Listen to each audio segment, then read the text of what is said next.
Iran अमरीकी कशीदगी के तनाजुर में अमेरिका के सदर डोनाल्ड ट्रंप के चीन के दौरे के फौरी बाद अब रूस के सदर व्लादिमीर पुतिन बीजिंग पहुंच चुके हुए हैं।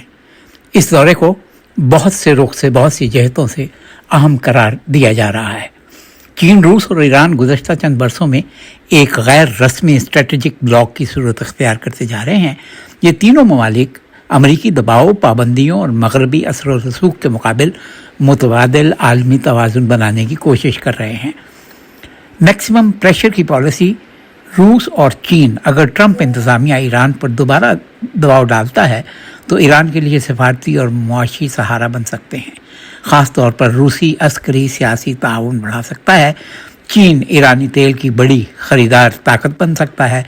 पुतिन का बीजिंग जाना इस बात का इशारा भी समझा जा रहा है कि मास्को और बीजिंग अमरीकी सिफारती सरगर्मियों के बाद अपनी पोजीशन हम आहंग कर रहे हैं ताकि मशरिक़ वस्ता में अमरीकी असर को महदूद रखा जा सके।